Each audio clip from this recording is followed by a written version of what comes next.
Gen V Season 2, Episodes 1 to 3, Recap for Chance, Justice Never Forgets, H is for Human. Setting and context. Season 2 starts with a reset in tone and purpose. The world is still reeling from the end of Season 1. Marie Moreau, Emma Meyer, Jordan Lee and others had been imprisoned at Elmira and Godolphin. Andre Anderson's fate was unclear but heavily felt. With some time passed, the characters returned to a more centralized location, Godolphin University, under new leadership.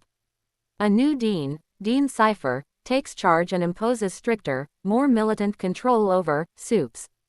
Meanwhile, underlying conspiracies are beginning to emerge, especially around Project Odessa, the origins of the university, and what it means to be a SUPE versus a human. Also, this season includes a tribute and major plot change given the real-life death of actor Chance Perdomo Andre. The show rewrites Andre's character off-screen with a heroic death, and the surviving characters' arcs now carry grief, memory, and the consequences of loss. Episode 1. For Chance, Season 2, Episode 1. The premiere opens with a gruesome flashback to 1967 involving Thomas Godolphin, the founder trying to stop scientists from self-administering a variant of Compound V or a new blue serum.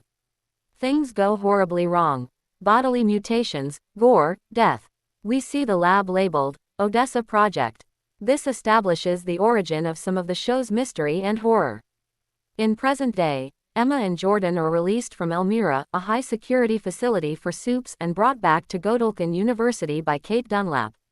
They are coerced into giving public statements, speeches that spin events in favor of the university VOT, specifically a SUPEs first, or anti-human ideology. They are under pressure from Dean Cipher and student life. It's revealed that Andre Anderson has died. He sacrificed himself during an escape attempt from Elmira, using his magnetic powers overexertedly inherited condition to try to open a steel door barrier. The strain led to his collapse and death. This acts both as plot and mourning. Marie is missing at first. She is off the grid, roaming, trying to find her sister Annabeth. Eventually she intervenes when she sees anti-SUPE's confrontation at a bus stop, using her hemokinesis to protect SUPEs or those being targeted, drawing attention, both good and dangerous, to herself. Emma struggles with grief over Andre, with her resumed life at Godolphin, with being forced back into the mold she had fled. There are scenes of her using her power involuntarily under stress, shrinking without purging, etc. Jordan and Emma are both in a vulnerable place, physically, mentally. At the end of Episode 1, Marie is found by Emma, Jordan, and Kate. There is confrontation. Kate uses her persuasion or mind powers, Jordan defends Marie, Jordan uses force field. Things turn violent, Kate gets injured, bleeding, etc. The power dynamics within the group shift. Episode 2. Justice Never Forgets. The second episode finds the characters more directly under Dean Cipher's regime. Cipher is revealed to be more authoritarian, pushing for SUPE supremacy, more surveillance, propaganda, loyalty expectations. Emma and Marie begin to uncover more about Odessa. Marie is pressured to play public figure, forced to give upbeat statements about her return to Godolphin, even though she's grieving and frightened. The tension between public appearance versus private truth is strong here. Kate remains in a hospital or comatose or severely injured state following her confrontation. When she awakens or semi-awakens, she's traumatized, something is deeply wrong. There are visions or episodes of violence involving medical staff or nurses, possibly under influence of her or others. The show plays with bodies, identity, and control in scenes that are both unsettling and symbolic. Meanwhile, Emma and Polarity, someone who has authority, parental role, begin investigating the archives, hidden documents of Godolphin VOT. They discover secret rooms, files, particularly relating to Project Odessa.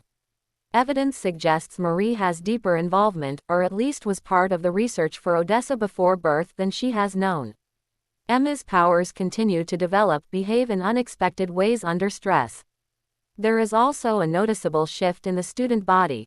Some SUPEs and humans outside Godolphin are accepting Cipher's narrative, or fearful, others are rebels, dissenting.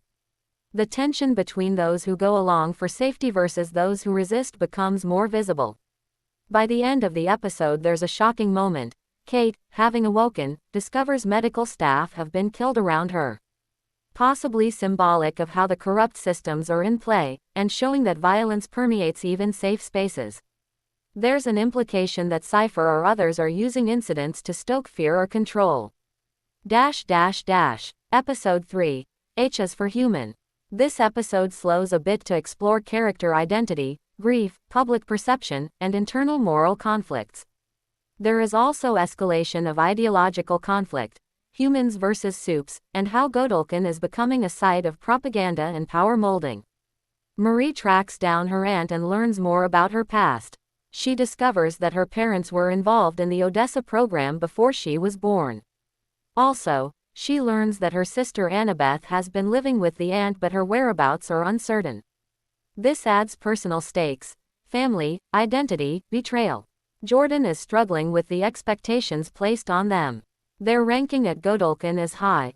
They are supposed to represent token soups, and they are being forced to use sanitized or marketable language or identities that feel false. The tension builds between self-authenticity versus public performance. Jordan confesses loving Marie. This is a turning point in their relationship. It deepens the emotional bond, but also adds complexity given the public pressures, secrets, and dangers. Another reveal. Jordan admits they were the one who attacked Kate, or at least implicated in it. This confession undermines some of the group's trust, reshapes how characters see each other, surfaces guilt.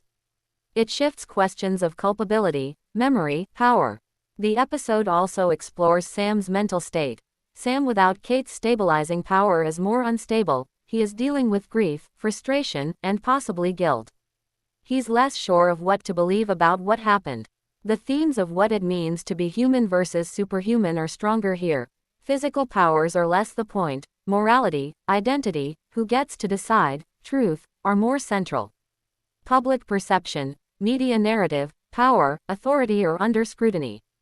The episode sets up stakes for members of the group. Loyalty, secrecy, self-identity, and where resistance or compliance will take them. Overarching themes and implications. Loss and grief. The show handles Andre's off-screen death as foundational. The characters grieve, feel guilt, have unresolved questions. This shapes their behavior. Truth versus propaganda. Dean Cipher, the university, vaught all push a narrative. Students are forced to lie, make statements, act in ways they don't believe. The disparity between public persona and private doubt is a recurring tension. Identity and authenticity. Jordan's struggles, Emma's power changes, Marie's past, Kate's body, each is wrestling with who they are versus who others want them to be. Power and control, both through superpowers and through institutional force. Dean Cipher's rule, surveillance, loyalty, coercion, especially over vulnerable characters. Past and mystery. The Odessa Project, Marie's birth origins, Godolkin's history, what was done, what's hidden, all loom as forces that will drive conflict forward.